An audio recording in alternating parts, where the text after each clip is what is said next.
Marty McFly. Um, Marty McFly. His mother's an alcoholic, and his dad is very timid and is being bullied by Biff Tannen, and he worked for like Doc Brown, right? Um, and he goes to he hangs out in the shop and stuff like that, and he goes there and I remember he plugs in the guitar and and he plays with the amp and stuff like that. Um, and then Marty meets him at the Twin Pines Mall at the parking lot, and there's a time machine, and there's a flux capacitor involved, and it's the destination is for 1955, and there's like a terrorist attack because of plutonium, and basically, so Marty ends up going back in time, and he finds his dad stalking up in the tree, and he's stalking his mother, and he finds his dad stalking his mother, and he falls out of the tree, and then but then the family finds Marty there, and then they bring him in, and then his mom hits on him, and then Marty's like, "Hey, I saw this one," and then they're like, "This is brand new," and they're like, "Oh yeah," and then this is live. How'd you see this one already? yeah, this is live, yeah. Yeah, so it is a little creepy because Lorraine's really hot.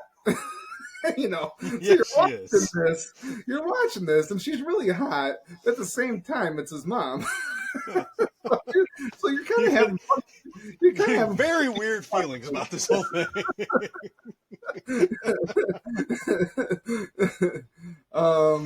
So Marty meets up with Doc Brown. He's trying to get back to the future. Oh, there it is, and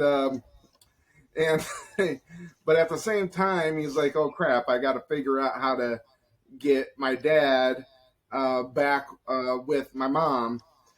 So he's trying to get him to write a poem, and this is the one where he's got the photograph and like his brother and sister are and then and so Doc Brown needs 88 gigawatts or something like that, and 1.21 gigawatts. 1.21 gigawatts. If a little side note here, if anybody ever goes to an O'Reilly Auto Parts and you walk up to the desk and you tell the people, "Hey, I've got a part number I need you to look up," and you tell them the part number is 121G. If they put that in their system, it will pull up a flux capacitor. Nice. Yes. And then,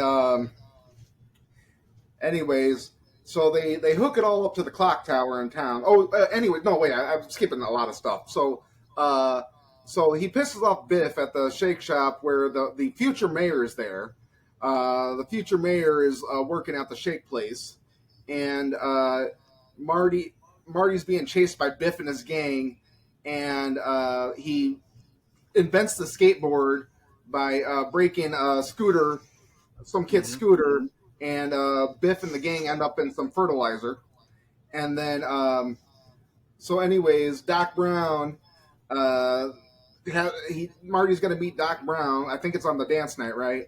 He's got to meet Doc Brown on the dance night. So Doc Brown's got to make sure that they kiss on the dance night. But Biff, so they're in the car, but Biff pulls the dad out of the car, and Biff is trying to make out with the dad. Biff's trying to make out with the dad? Or Biff's trying to make out with the mom. Marty's inside singing Chuck Berry. But while he's singing Chuck Berry, the band's sitting there going, "You know that new sound?" Because he's Marvin Berry. And he's like, you know that new sound? Listen to this, and that's the best part of the movie, to tell you the might, truth. might be And he's got the picture. might be too early for you, but the kids are gonna love it. The kids are gonna love it. Yeah, everybody's like, "What the hell is this?"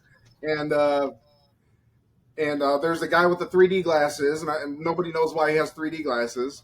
Um, and then the dad, what's the dad's name? George? George McFly. That's right. He finally, it seems like there should be an explanation why he's all of a sudden able to punch, but he's just able to punch Biff all of a sudden. It's like he gets a superpower and is able to punch him all of a sudden. Like in my head, it's like he like gets a power all of a sudden. It's like the moms picking the cars up off their babies, you know. It's just all of a Yeah. sudden he got that rage, and he found that rage and that inner tiger. But that's where he became cool now. Now he's cool, and Biff does what he says. But Biff doesn't forget about it though. Going to the second one when he gets the almanac. Yes. But we ain't gonna get into the second one. Um, and then and then Doc leaves a letter in the tarp of the car, right, or something like that. And then they go back to the future, and Doc's and then Doc's wearing a bulletproof vest because of the letter, and then Doc comes back from the future at the end with Marty and his girlfriend because the kids are in trouble. Marty, we gotta go back. It's amazing how much I remember. It's amazing how I remember some movies, but then like sometimes it's like I don't remember anything. Oh man, yeah, same. You threw me on the spot there, and I had to throw it back to you because I wasn't ready to do that, and as soon as you were like Back to the Future, I was like, cool, it's a train. No, that's not this one. That's the third one. Which one is this one? The train is the third one with cowboys, and Marty is Clint Eastwood. Yep. What was his name in the first one? The first one, he is Calvin Klein. Yep. What? Because his name's on his underwear. Underwear, yep. That's how Lorraine knew his name. What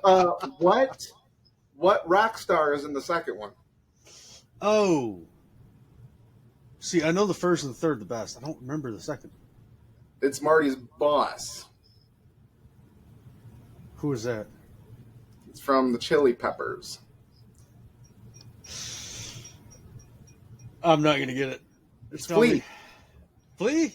Yeah. Jeez. Dang. Yeah, I had no idea. I had no clue. Interesting. Yep. Crazy. Yeah.